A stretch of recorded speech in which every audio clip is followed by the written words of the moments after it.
प्रयागराज में हो रहे महाकुंभ में नागा साधुओं को लेकर बेहद आकर्षण देखने के लिए मिल रहा है। लोग उनके जीवन से जुड़े रहस्यों के बारे में जानना चाहते हैं। शाही स्नान के दौरान भी विभिन्न अखाड़ों से आने वाली नागा साधु आकर्षण का केंद्र बने रहे। इस दौरान कुछ सायों की भी खूब चर्चा रही। हरी सर्दी में तन पर महज एक गरब रंग का वस्त्र पहनकर ये साध्वियां शाही स्नान में शामिल हुई। ये साध्वियां महिला नागा या फिर नागिन साधुओं के नाम से जानी जाती है, जिनका जीवन भी नागा साधुओं की ही तरह तप से भरा और बेहद कठिन होता है। हालांकि बहुत कम लोग इनके बारे में ठीक जानकारी रखते हैं। आइए आज इस वीडियो में आपको बताते हैं नागिन साध्वी हों के बारे में। पुरुषों के समान ही महिला नागा साधिया भी महाकुंभ में आहुति देती हैं। महिला नागा साध्वियां गृहस्थ जीवन से दूर हो चुकी होती हैं। इनके दिन की शुरुआत और अंत दोनों पाठ पूजा के साथ ही होता है। महिला नागा साधम का जीवन भी कई कठिनाइयों से भरा हुआ होता है। हालांकि महिला नागा साधिया पुरुष नागा साधुओं की तुलना में थोड़ी अलग होती है। जैसे पुरुष नागा साधु नग्न रह सकते हैं, लेकिन महिला नागा साधुओं को नग्न रहने की इजाजत नहीं होती। वे दिगंबर नहीं होती, बल्कि केसरिया यानी गरु रंग का वस्त्र धारण करती है, लेकिन यह वस्त्र सिला हुआ नहीं होता, जिसके कारण उन्हें पीरस में कोई समस्या नहीं होती। कुंभ मेले के दौरान अगर उनकी माहवारी यानी पीरत चल रहे होते हैं तो ये साध्वियां गंगा में डुबकी नहीं लगाती, सिर्फ शरीर पर गंगा जल छिड़क लेती है।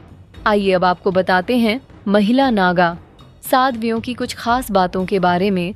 महिला नागा साध्वियां माई बाड़ा में होती है, जिसे अब दशनाम सन्यासी अखाड़ा कहा जाता है।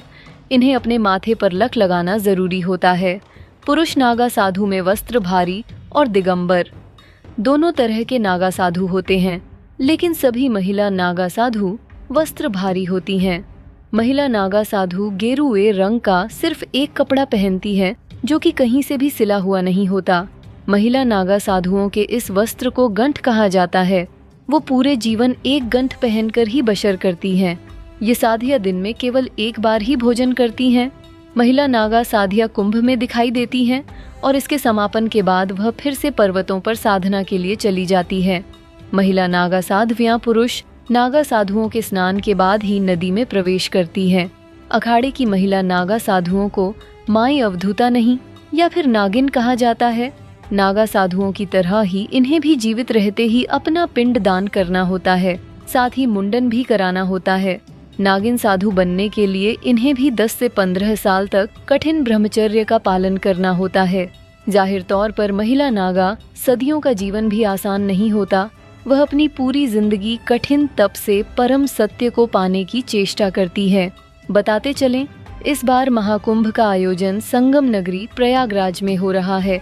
महाकुंभ का हिस्सा बनने के लिए और इसकी छटा देखने के लिए दुनिया भर से पर्यटक आ रहे हैं। इस दौरान शाही स्नान खास तौर पर लोगों के लिए आकर्षण का केंद्र बना हुआ है। मकर संक्रांति पर आयोजित शाही स्नान में तकरीबन 350 करोड़ लोगों ने भाग लिया। महाकुंभ से जुड़ी हर जरूरी डिटेल हम देते रहेंगे आपको। आप देखते रहिए सोच टाइम्स।